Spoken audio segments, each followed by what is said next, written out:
So, now I have this part of the project. So this is just approximating pi. So you can see using a classic method. And what is the classic method?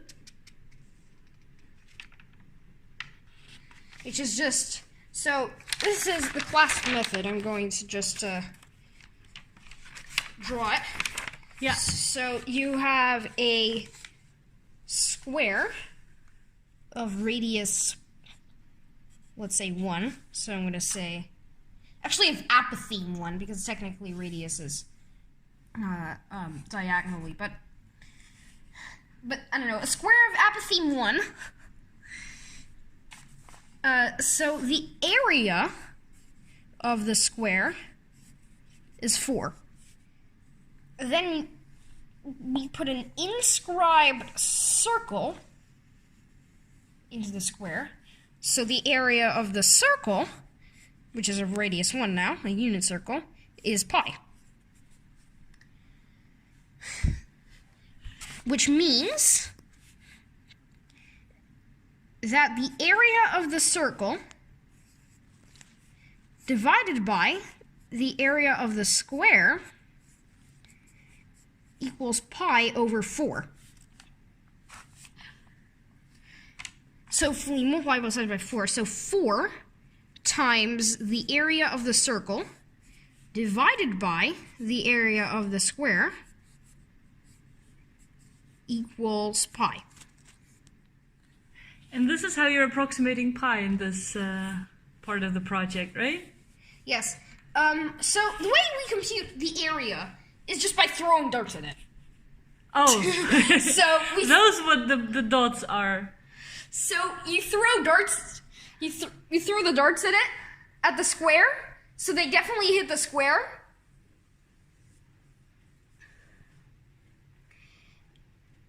And then the proportion of darts that hit the circle are going to be the area of the circle divided by the area of the square, right? Yeah. Because this is some so kind you of... take the number of darts that land in the circle divided by the number of darts we threw in total, and then we multiply that by 4, and then we get an approximation of pi. I don't know. This is taking way too slow. I'm gonna speed it up. You have a slider to speed it up. I have 2 sliders to speed it up. One is frames per second, and the other is times per frame. Whoa, that's beautiful. Look at that, it's pretty accurate. 3 point... But less accurate than the E one. Yeah. But wait a second, are you using some kind of algorithm for random dots? Well, actually, it's super duper easy to make a random dot. You just pick 2 random numbers, and you use those as coordinates. That's all you do. So This is what you coded. So it's not some specific algorithm for... And is that pseudo-random or random? it's pseudo-random, Yeah. But it works. but it works. You can see over here 3.141. So what's the next part of the project? Because you've got approximating E, and you've got approximating pi. Where are you moving towards? What is your objective? I'm on my way to making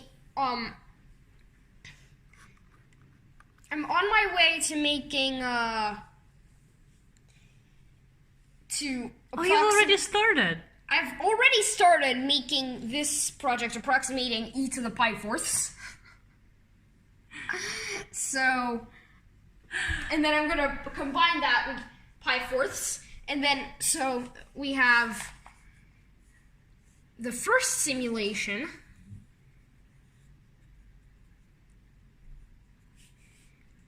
root of the other one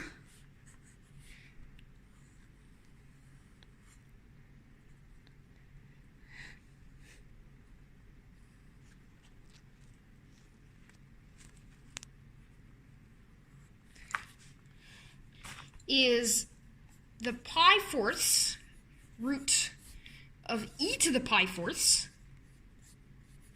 which equals e.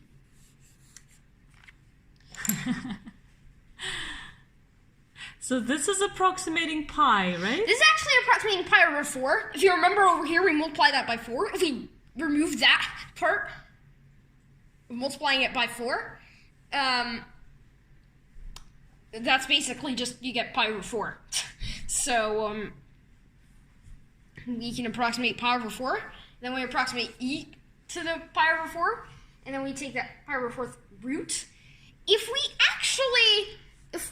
I actually manage to do that part of the project, I'm going to try to be even more ambitious and only allow myself to use arithmetic and square roots. Basically what the ancient Greeks had available. And then see if I can even approximate using just arithmetic and square roots. So I'm not going to allow myself to use fractional roots and see if I can... But you are going to allow yourself to use P5. Which the ancient Greeks also didn't have. They would have been happy with that.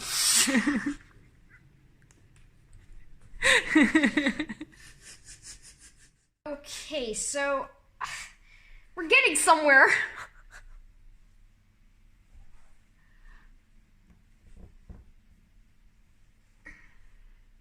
And this caused a lot of pain yesterday. Yes. I even ended up making a whole separate sketch that would, which is still not working. Let's actually just... That would illustrate the problem you encountered, because what was the problem?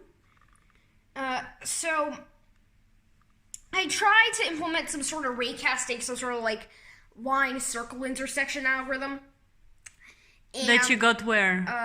From Math World. That didn't work. Maybe I just implemented it wrong. I ended up now using ray marching to march to the edge of the circle. So you can see that works even while we're off the circle. So that's... Because can you explain the objective once again? Your objective was to get a chord that's perpendicular to this line. And the intersection point would every time be the point where you, so to speak, throw the dart. So where the random point, the random throw hits the circle. Yes. This ray marching algorithm actually doesn't give me an exact answer. It gives me an approximate answer. So it will... This gives me an approximate answer, so this is how it works. Instead of just having a few equations that do it, I do something like this.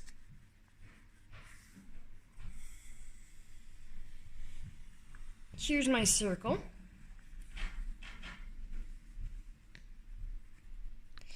Now, let's say this is my point where I'm hitting.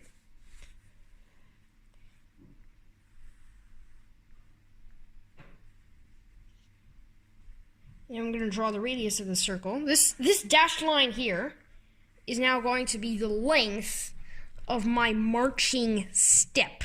So now I'm going to move that way. So this is the sign distance to the circle.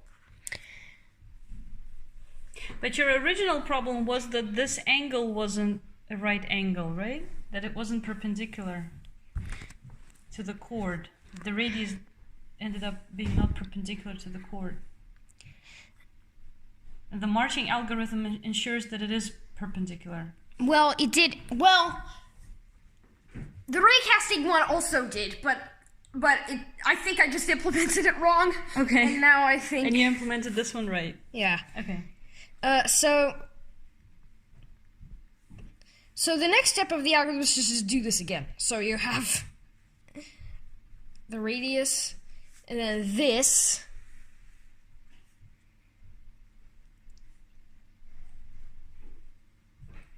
is the length of the marching step.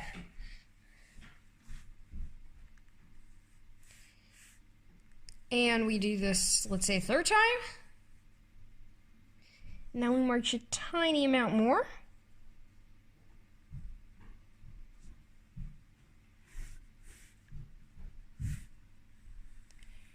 Do this once more. March another tiny step, so we just incrementally move towards the circle while actually never reaching it. That's the problem. So this only gives me an approximate answer that underestimates it. So, which is no big deal because what I'm gonna do anyway is approximation. Yeah, that's the whole name of the project. Approximate E. So can we go back to the actual sketch?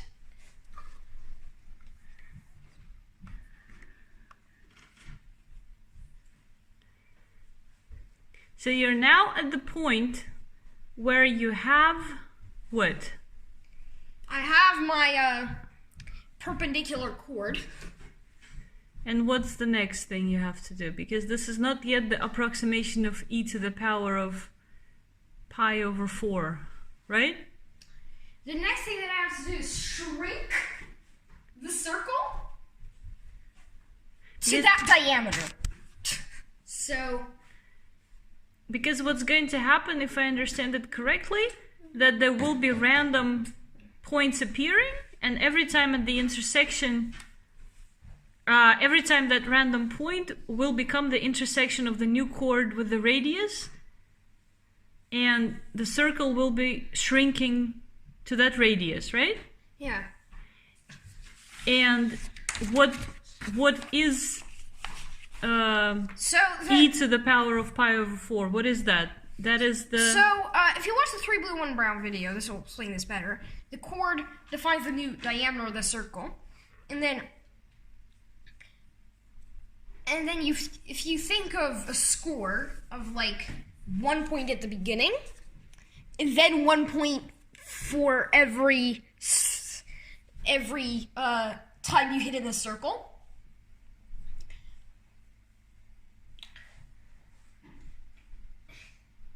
And then when you get outside the circle, you're going to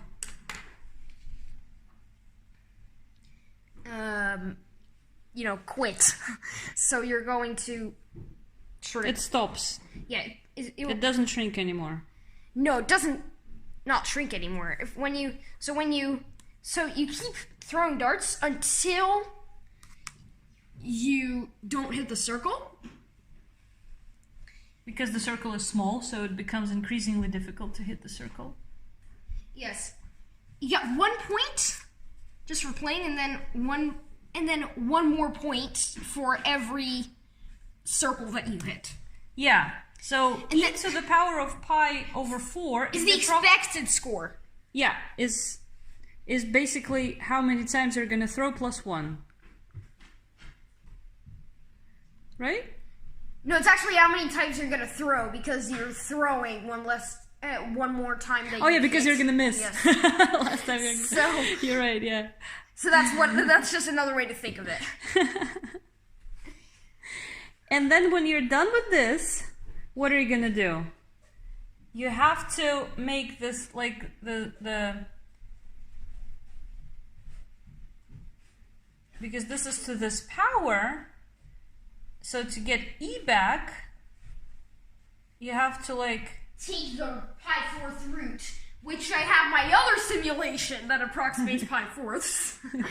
So I also combine both simulations But how do together. you combine that? That I don't understand. How can you? Just run both simulations at the same time. Oh, but how can you? Which is e to the power Yeah. of pi-4ths.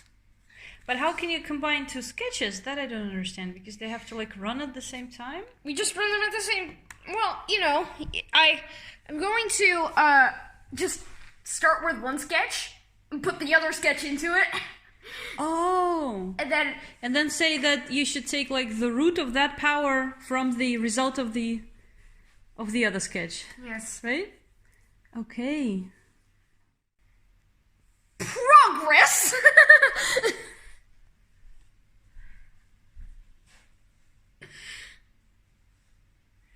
So now it's almost playing the game. Look It at is that. playing the game multiple times over. It's throwing. And the circle is shrinking. Depending on where we throw. Ooh, yeah. Yeah, now it shrinks her quite a bit.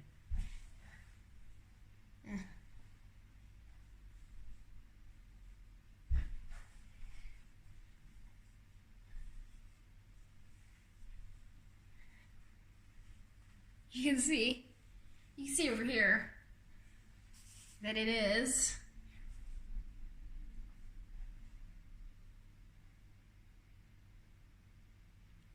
doing it.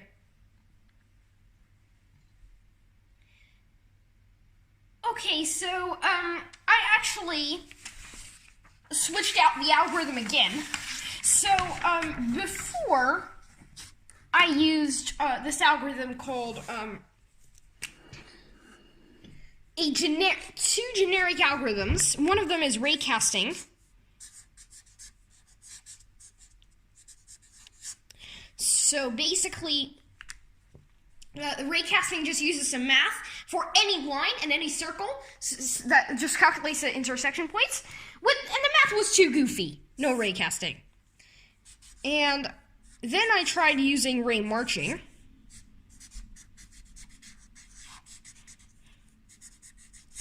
That was really not an equation anymore. That was a real algorithm, which actually chooses to march a given length, and depending on how far it is from the edge of the circle, and so it's going to march, and it's going to march over and over again. But that's only giving an approximate answer, not an exact answer, which is fine because what I'm doing anyway is approximating. but no ray marching.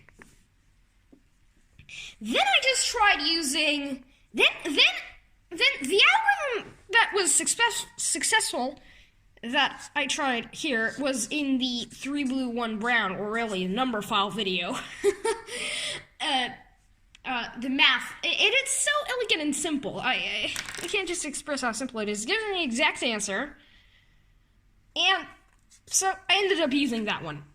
So you actually came up with your own algorithm based on the math provided by Grant, right? Yeah, this was the thing that he started drawing. This is the radius of the circle, and I'm going to call this h for the distance to the center of the circle, the distance of the hit, like the hit distance, anyway. So this would be like R0, H0, R1, H1, R2, H2, and so on. So first, 3 blue 1 brown consider the radius as 1, and then I scaled that up because my radius of the circle is actually 200 pixels. And then h, the distance of my hit, is, well, the square root of the first x coordinate, the distance from the square root of the x distance squared plus the y distance squared. That's just Pythagoras. You can figure out using some Pythagoras that works. In fact, it might be interesting because that's what I actually used to calculate that next radius that I wanted to calculate. That's the whole point of this algorithm, to figure out the length of that chord here. So, here is a little coordinate system. So let's say I hit here, then this distance of my hit, this is h naught, so I'm going to put h naught in, and then that's the x distance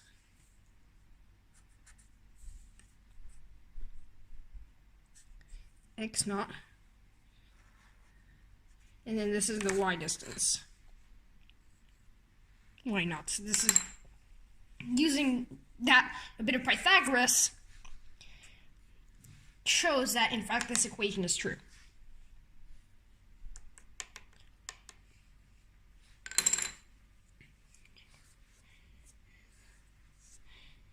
The next step is figuring out the length of this chord here.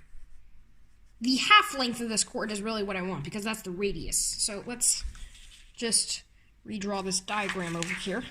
Here's my circle. Not the greatest circle I've ever drawn, but it will do. So let's say I hit here. Then, so you can imagine this line here.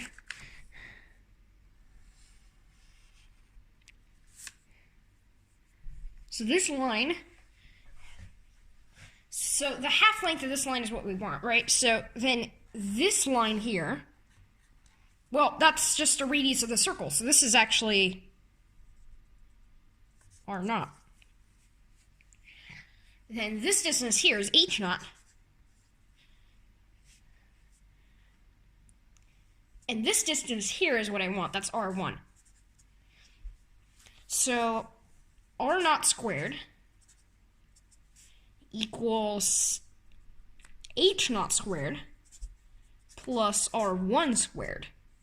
But what we want to figure out is R1, so we can rearrange that into R1 squared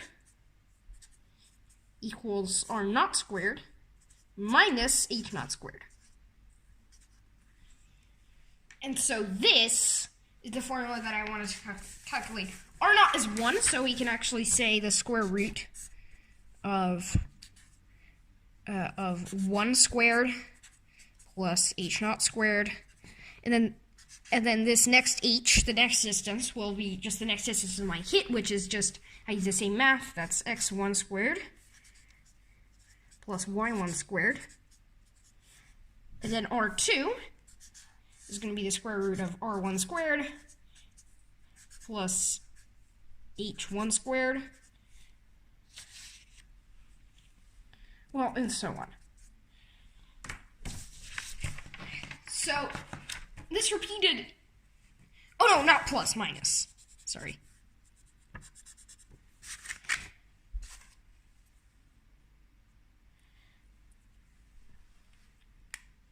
That math successfully calculates the radius, the next radius of the circle, right? It's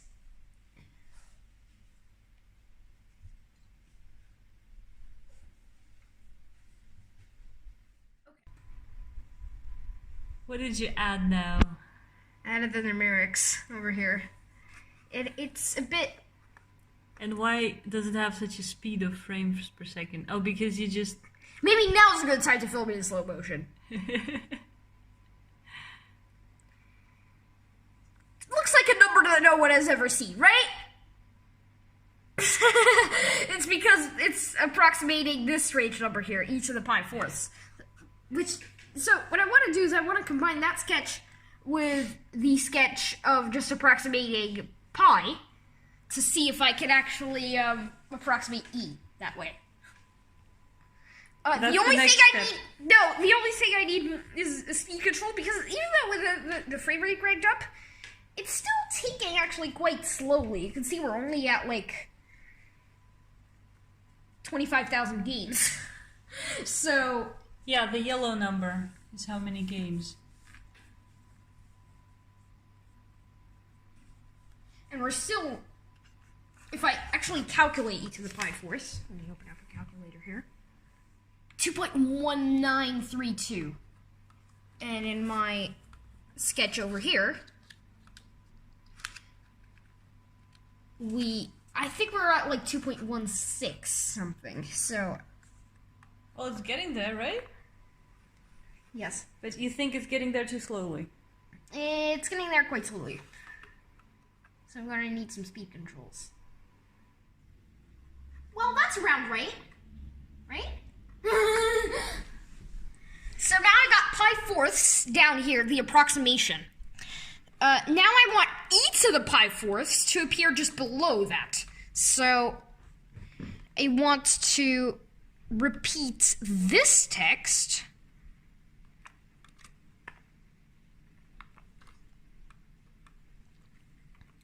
down here. And I want it to be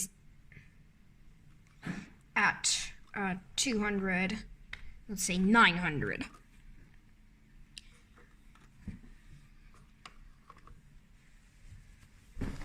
Sorry. So you've basically now combined the sketch for approximating pi and the sketch for approximating e to the power of pi fourth into one sketch. Yes. And the only thing you've got left is you want this... I want to take the pi fourth root of e to the pi fourth. The pi fourth will cancel out and we get e. Okay, let's try this. So, let's do this. We're going to have nice big text size 72. So I'm going to have the text, and I'm going to have this text be an exciting color like purple or something, or pink, or magenta, depending on how you want to call it. I call it magenta.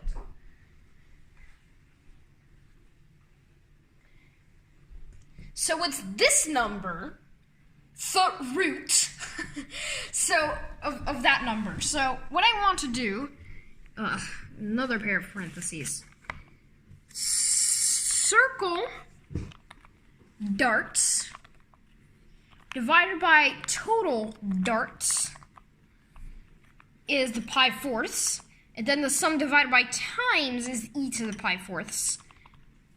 And then I want to take to the power of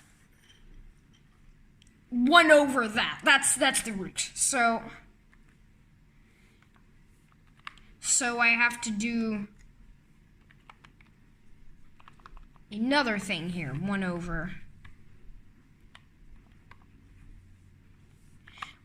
over the sum over the times. The times we can put over here. Algebra and code, huh?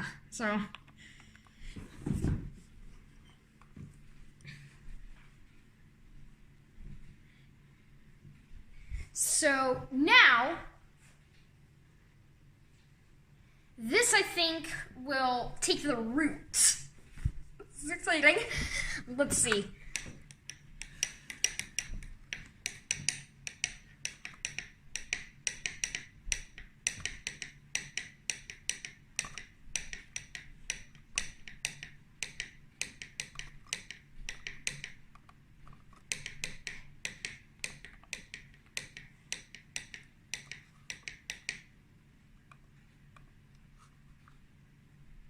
Well, maybe I need to make it.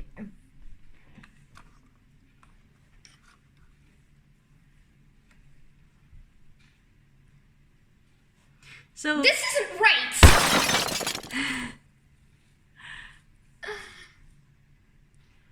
Is it the pink number that we're looking at that should become e? The pink number, yes. So, this is, Something's wrong, right? well, yes. Unless it takes forever to reach the... Yeah, but it's going up and down, so that's not good. That's not good. Well, let's crank up the frames per second. Maybe that's the problem. No, it doesn't seem No, to. it converges on this weird number. No. It gave us this number right away, so it's not the speed. Something's wrong in the formula. Or maybe I just have to go even faster. So now it's 1,000 times. It converges on 0.895. No, this is just totally wrong. So No, but the e to the pi fourth was right. Was okay, the value of the e to the pi fourth okay. right? Yes, that was right, but So let's think about this. The pi fourth root. Wait. We have the pi fourth root of e to the pi fourths. What I really have is e to the pi fourths to the power of 1 over pi 4, so 4 over pi.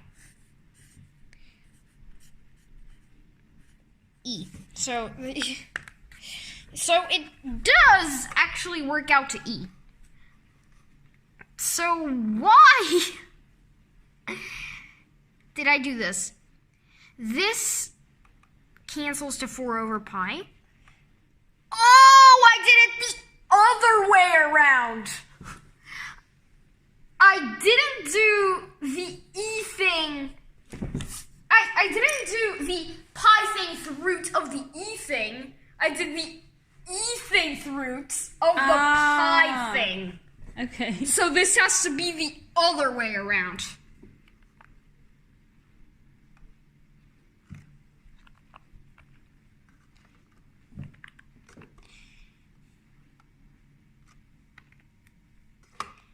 Okay.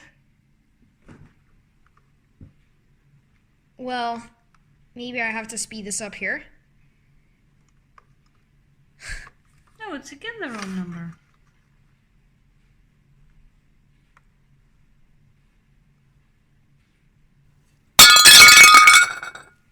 It's again the wrong number. That's not... Oh, but I also inverted the wrong thing. Ah! So this is not times over sum. This is sum over times. And this is total darts. And then this is circle darts. Like, such an idiot here. Okay. It's getting closer. Yes, it's going the right way. Yes! I did it! I'm approximating E in a crazy fashion. Save the sketch, save the sketch. It's saved it. But let's just save it just in case. It does take a while though. Doesn't matter. As long as it's going in the right direction. So, 2 announcements. One, first, Happy New Year. This is probably the last video of the year, so Happy New Year.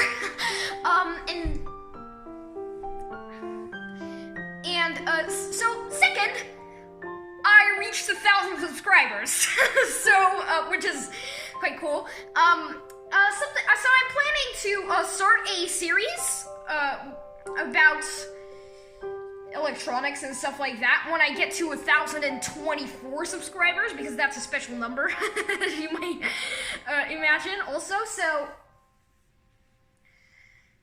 I'm planning to do that. So if you go to my channel, also because I have 1,000 subscribers, you can check out the community tab. If you check out the link to my channel, there is a community tab now, so I can because I have 1,000 subscribers, and where I post occasional announcements and stuff like that. So for little teasers for next videos, or just things about like what I'm up to and stuff like that.